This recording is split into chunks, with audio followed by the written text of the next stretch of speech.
प्रिय छात्रों, स्वागत है आपका क्लास 10वीं के एनसीईआरटी मैथ में।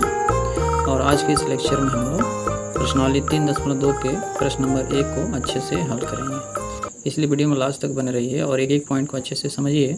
इस प्रश्न को हम लोग ग्राफी विधि से हल करेंगे। तो आइए देखते हैं कि यह जो प्रश्न है क्या कर रहा है। निम्न समस्याओं में रैखिक समीकरणों की युग्म बनाइए और उनकी ग्राफी विधि से हल जो है ज्ञात कीजिए। कक्षा 10 के 10 विद्यार्थियों ने एक गणित की पहेली प्रतियोगिता में भाग लिया। यदि लड़कियों की संख्या लड़कों की संख्या से 4 अधिक हो तो प्रतियोगिता में भाग लेने वाले लड़के और लड़कियों की संख्या ज्ञात कीजिए। तो ऐसे सवालों को सबसे पहले हम क्या करेंगे कि समीकरण बनाएंगे और समीकरण बनाकर जो है हम पॉइंट्स ज्ञात करेंगे और पॉइंट्स ज्ञात करके हम लोग ग्राफ पर जो है उसको अंकित करेंगे। ठीक है, तो आइए देखते हैं इसमें किस तरह से सॉल्व करेंगे। इसमें पूछा गया है लड़के और लड़कियों की संख्या, ठीक है ना। तो सबसे पहले हम जो है लड़के और लड़कियों की संख्या को सपोज कर लेंगे, मान लेंगे, ठीक है। तो इसको सॉल्व करेंगे आप। माना लड़कों की संख्या बराबर x तथा लड़कियों की संख्या बराबर y है, ठीक है ना। माना लड़कों की संख्या बराबर x तथा लड़कियों की संख्या बराबर y। तो कक्षा x के 10 विद्यार्थी हैं, है ना। तो लड़के और लड़कियों को मिलाकर जो है 10 विद्यार्थी हैं, ठीक है ना।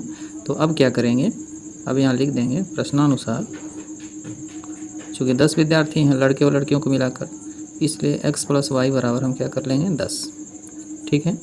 अब x + y बराबर 10 हो गया है तो इसको जो है हम ऐसे कर लेंगे x बराबर 10 - y। इसको समीकरण हम 1 बना लेते हैं, ठीक है। दूसरा कंडीशन ये दिया हुआ है कि यदि लड़कियों की संख्या लड़कों की संख्या से 4 अधिक हो, लड़कियों की संख्या लड़कों की संख्या से 4 अधिक हो, तो यहाँ से भी एक समीकरण बनाएंगे तथा द्वितीय प्रश्नानुसार है ना, लड़कियों की संख्या हमने क्या माना है y और लड़कों की संख्या को क्या माना है x। तो लड़कियों की जो संख्या है y वो लड़कों की संख्या से कितना अधिक है, 4 अधिक है। लड़कियों की संख्या लड़कों की संख्या से 4 अधिक है, तो यहाँ पर जो है हम 4 जो है दाहिने तरफ जोड़कर लड़कियों की संख्या प्राप्त करेंगे। लड़कियों की संख्या लड़कों की संख्या से 4 अधिक है, ठीक है। तो यहाँ पर भी आपको एक समीकरण प्राप्त हुआ। तो यहाँ पर इस समीकरण को हम 2 कर लेंगे और इस समीकरण को 1 कर लेंगे, ठीक है। अब इन दोनों समीकरणों से हम क्या करेंगे, पॉइंट्स ज्ञात करेंगे।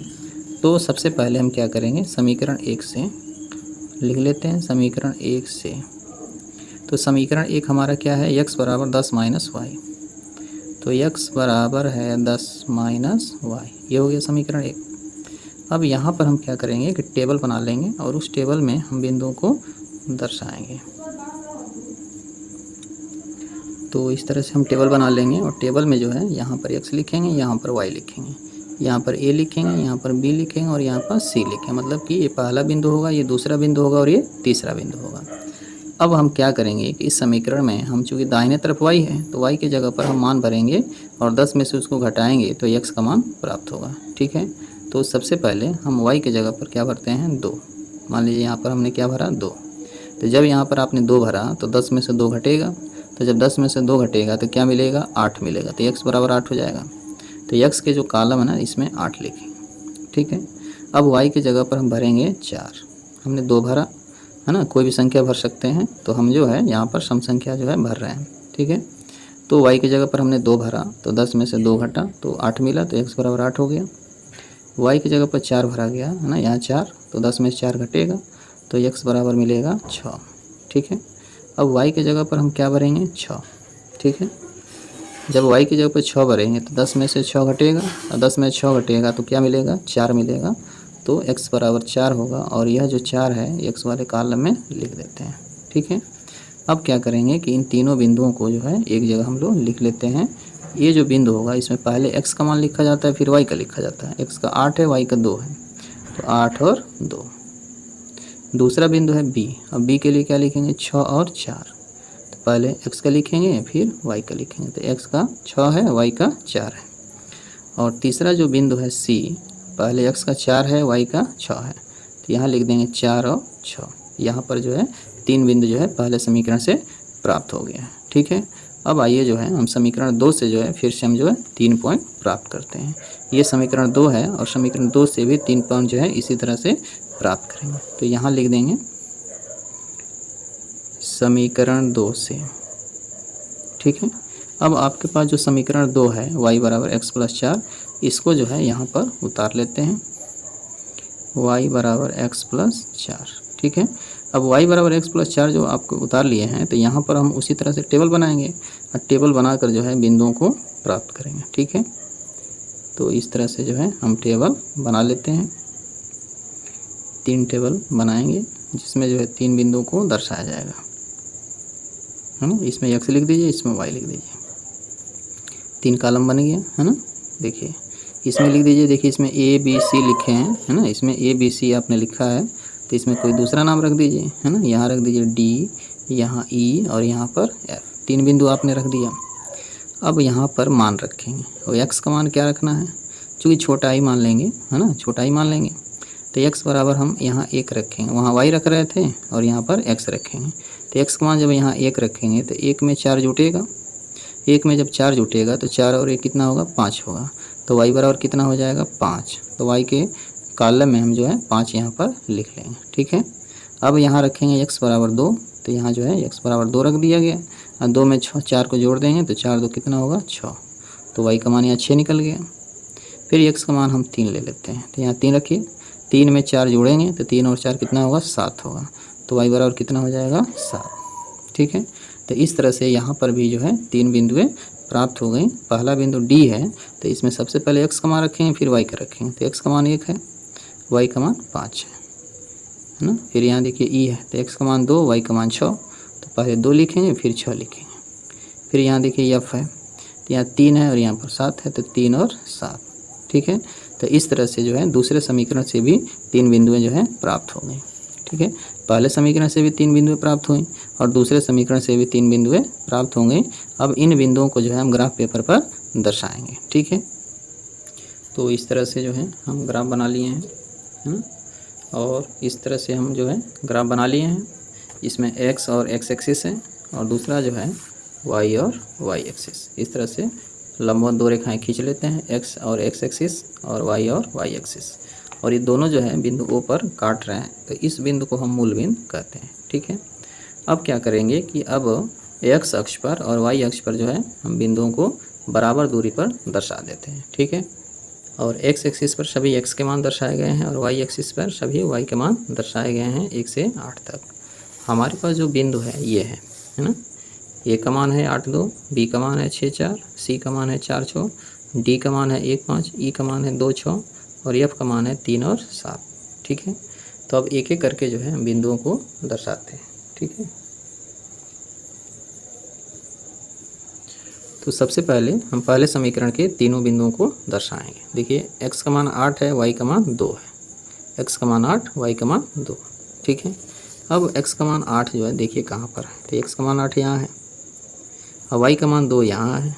y अक्ष पर y का मान होगा और x अक्ष पर जो है x का मान होगा। तो यहाँ पर आप देख सकते हैं कि इसको जो है हम सीधे में मिला देते हैं, सीधी रेखा के साथ। जहाँ पर 8 होगा उसको पहले हम यहाँ पर ऐसे मिला लेते हैं, है ना, बिंदुदार मिला लेते हैं और फिर इसको जो है 2 की सीधाई पर जो है इसको जो है मिलाते हैं। ठीक है,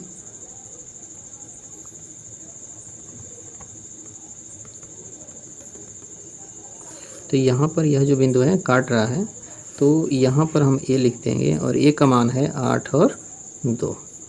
x का मान 8, y का मान 2। तो दोनों को जहाँ मिलाएंगे और जहाँ पर ये दोनों बिंदु काटेंगे तो वहीं पर वो पहला बिंदु हो जाएगा 8 और 2। ठीक है, इसके बाद से दूसरा बिंदु है 6 और 4। x का मान 6, y का मान 4। तो x का मान 6 यहाँ है और y का मान 4 जो है यहाँ पर है। ठीक है, तो इसको भी मिलाते हैं। x का मान 6 हो गया और y का मान 4 हो गया। इस तरह से मिला लेते हैं। यहाँ पर आकर मिल रहा है ना, यहाँ पर आकर मिल रहा है तो ये हो जाएगा B। x का मान 6, y का मान 4। ठीक है, अब तीसरा जो बिंदु है ना, 4 और 6, ये तीसरा बिंदु है 4 और 6। x का मान 4 है, y का मान 6 है, ठीक है। तो x का मान 4 यहाँ है, y का मान 6 यहाँ पर है। तो इसको भी हम एक साथ मिलाते हैं। x का मान 4 हम ऊपर की तरफ मिलाएंगे, ऐसे मिला लेंगे, और y का मान जो 6 है उसको जो है इस चीज़ में मिला लेते हैं। तो यहाँ पर जो है वो काट रहा है। तो यह जो बिंदु होगा है ना, ये होगा C, x का मान 4, y का मान 6। तो ये तीन जो है बिंदुएं हमने मिला लिया है, और इन तीन बिंदुओं को एक सीधी रेखा के साथ जो है हम मिला लेते हैं, और तीनों बिंदु मिलकर एक स्ट्रेट लाइन बनाएंगे। तो इस तरह से हमने एक सीधी रेखा खींच दिया, ठीक है। ये सीधी रेखा जो है पहले समीकरण को व्यक्त करेगा, और तीनों बिंदुओं से होकर जो है ये सीधी रेखा जाएगी। तो इस पर जो है हम लिखेंगे पहला समीकरण। अब हमारे पास जो दूसरा समीकरण है उसका जो 3 बिंदु हमने प्राप्त किया था, इन 3 बिंदुओं को जो है फिर से हम लोग दर्शाएंगे, ठीक है। तो यहाँ पर D है और 1 और 5 है, मतलब x का मान 1, y का मान 5। तो x का मान 1, y का मान 5। तो x का मान 1 है यहाँ पर और y का मान 5 है, देखिए यहाँ पर। तो इसको मिलाते हैं सीधा।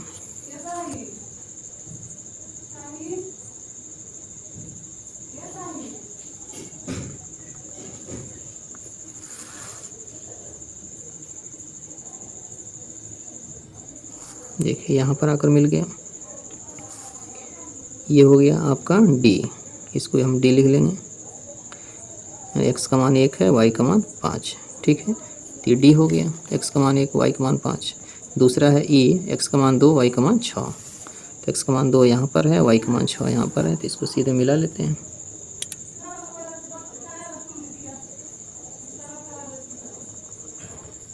देखिए ये 6 वाला लाइन आया नहीं यहाँ पर। तो ये जो लाइन 6 वाला आया हुआ है और ये 2 वाला जाकर यहाँ पर मिल रहा है, ठीक है ना।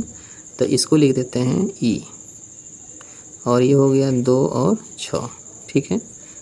पहला बिंदु है 1 और 5, x का मान 1, y का मान 5। दूसरा बिंदु है x का मान 2, y का मान 6। और तीसरा बिंदु आप देख सकते हैं कि x का मान 3 है और y का मान 7 है। तो x का मान 3 लेना है, तो x का मान 3 यहाँ पर है और y का मान 7 यहाँ पर है। तो इसके सीध में हम ले चलेंगे, इसको सीधा हम खींच लेते हैं इस तरह से।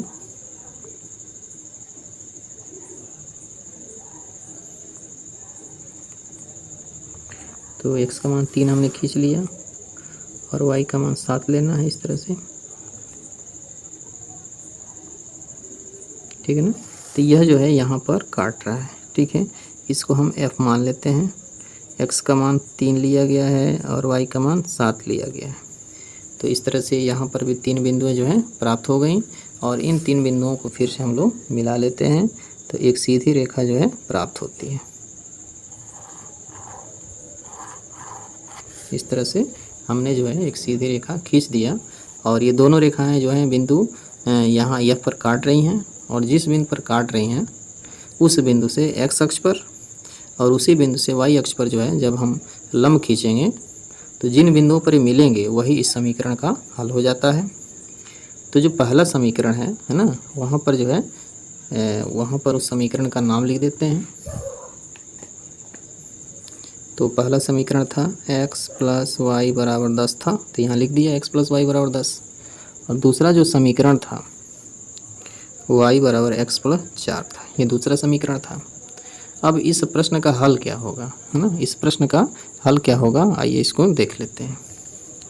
तो जिस बिंदु पर ये दोनों रेखाएं काटी हैं उस बिंदु को हम किससे मिलाते हैं, x अक्ष पर लंब डाल देते हैं इस तरह से। ये काली रेखा खींच दी गई, और इसी बिंदु से y अक्ष पर जो है एक लंब खींच देते हैं, ठीक है ना। तो x अक्ष के जिस बिंदु पर मिलेगा वही x का मान होगा, और y अक्ष के जिस बिंदु पर मिलेगा वह y का मान हो जाएगा, ठीक है। तो यहाँ देख सकते हैं कि x का मान यहाँ 3 आया हुआ है और y का मान जो है 7 आया हुआ है, ठीक है। तो वही चीज़ यहाँ पर हम लोग लिख देते हैं। लड़कों की संख्या x = 3 और लड़कियों की संख्या y बराबर 7।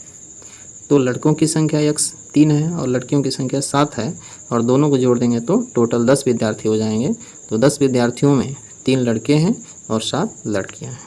तो यहाँ लिख देंगे ग्राफ से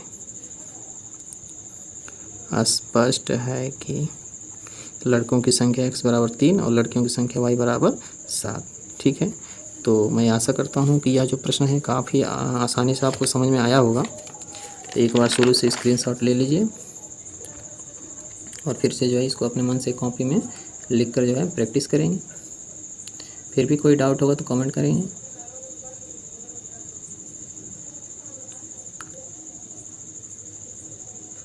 अगर आप इस चैनल पर नए हैं, चैनल सब्सक्राइब कर लीजिएगा, वीडियो को लाइक कर दीजिएगा। और भी इम्पोर्टेंट रिलेटेड जो है एग्ज़ाम से रिलेटेड प्रश्न जो है आपको मिलते रहेंगे, इसलिए प्रत्येक दिन जो है वीडियो को देखकर जो अपनी तैयारी को और भी बेहतरीन करते जाइए। ठीक है।